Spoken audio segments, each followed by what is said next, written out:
I'm okay when you're not okay. The suggested Al Anon welcome includes the following statement.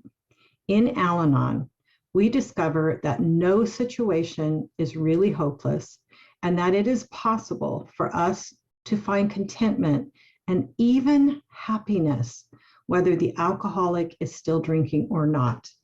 Impossible, you say. There is no way that I can be happy or even contented when my loved one would still be doing something as damaging as drinking, as painful for me to watch as having an addiction, as doing something that is that destructive to themselves and our relationship, that I could be happy, that I could be okay, that I could be contented. Yes, the things that people do that are close to us, they do affect us.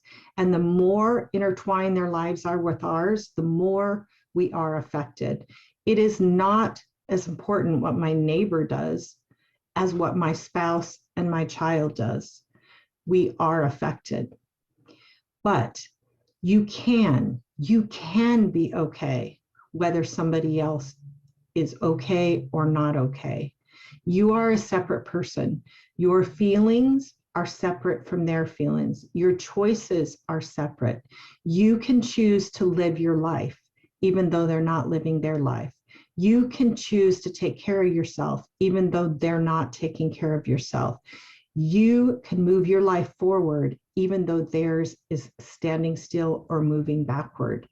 You have a choice. How do you want to live? Even though somebody else is making a choice that you're not so happy about that.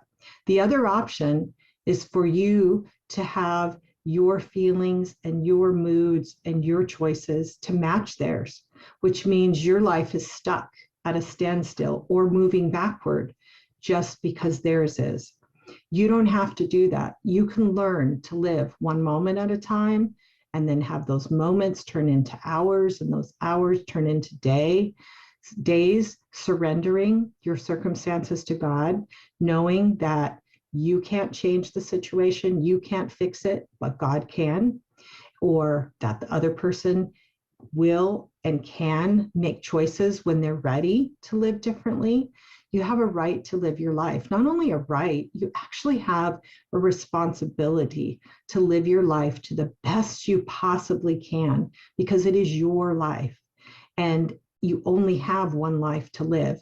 You can live it well, even though other people are not living theirs well. I remember one visual of this where there was a picture of a woman walking across a bridge, and over on the other side was her family, who was still unhealthy emotionally. They were still choosing to stay that way.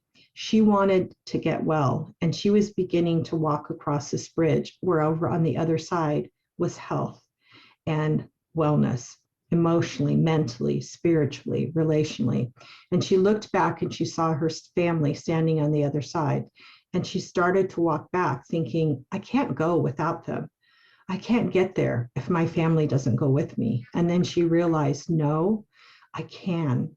I have a right to get well, even if they don't get well.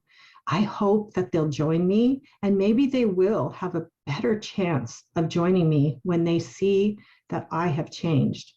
You can put the oxygen mask on yourself before you try to put it on someone else.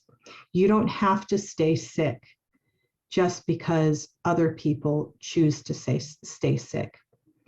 You can live your life to the best and fullest extent that you can, regardless of what other people are doing.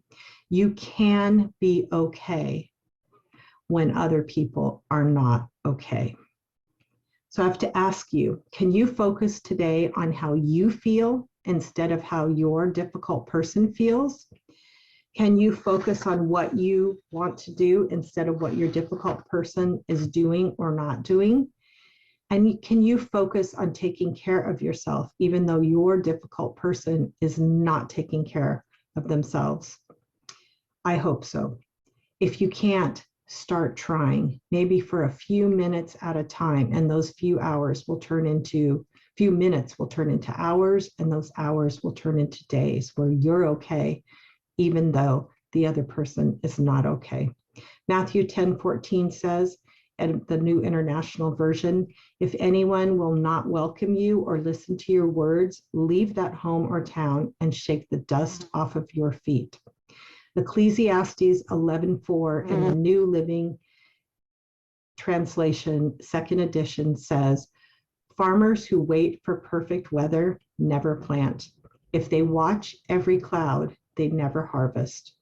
You can't watch every mood and every feeling and every action and movement of your difficult loved one. You've got to keep your eyes on the goal that you have for where you want to go. Thank you for watching this video on Change My Relationship. And if you've enjoyed this and this is relevant to you, I think you would enjoy my book, 300 and Change My Relationship, 365 Daily Devotions for Christians in Difficult Relationships. It has 365 readings with similar messages about all different tips and truths that you need to navigate your difficult relationships successfully, along with a reading, a Bible verse, and a short prayer. It's got an index in the back where you can look up whatever it is that you're dealing with so that you can read those days so that it will minister to you when you're struggling. Thank you.